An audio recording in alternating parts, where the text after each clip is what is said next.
August 15, 1971, a Sunday evening. The most popular show in America is interrupted. President Richard Nixon stares into the camera. He is about to say a sentence that will change the course of human history. He tells the public he is temporarily suspending the dollars linked to gold. He promised it was to protect your savings. He lied.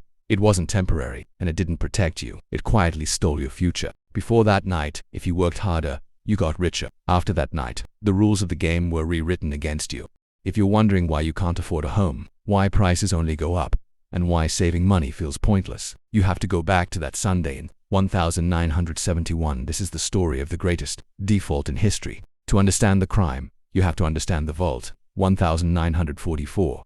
World War II is ending. The global economy is shattered. The world agrees to a new system. The US dollar will be the world reserve currency. Why? Because the US held 65% of the world's gold. The promise was simple. $35 equals 1 ounce of gold. Any nation could walk into the US Treasury, hand over paper, and take home the medal. It worked. For 2 decades, the world had stability. Money was real. It was a receipt for something tangible. You couldn't just print more of it without finding more gold. But politicians have a fatal flaw. They like to spend money they don't have. And by the 1960s, America was spending a lot. Guns and butter. America wanted to fight a massive war in Vietnam and build a massive welfare state at home. Both cost billions.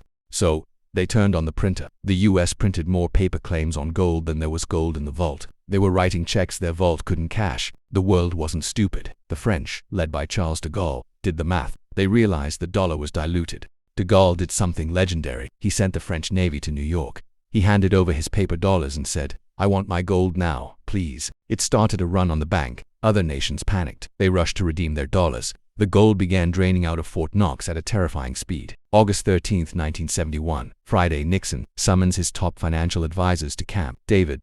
Total secrecy. The phones are cut. The choice was brutal. Option A, stop printing money and trigger a massive depression. Option B, default on the promise and stiff the world. They chose option B, but they couldn't call it a default. They had to sell it as a solution.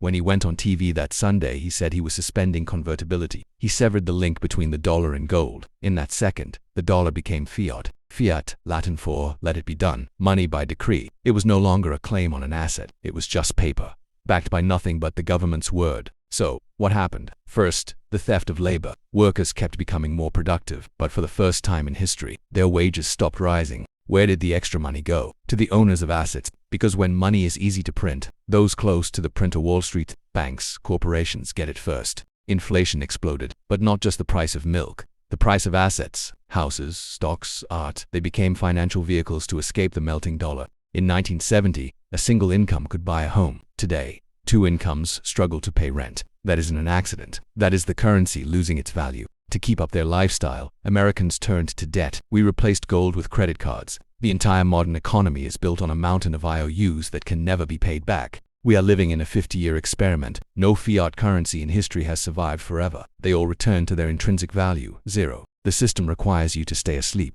to believe the paper in your pocket is wealth. It isn't, it's debt. The experiment is wobbling. The question is, do you want to be holding the paper when the music stops? Comment 1971 if you want to see part 2 on how to protect yourself. Class dismissed.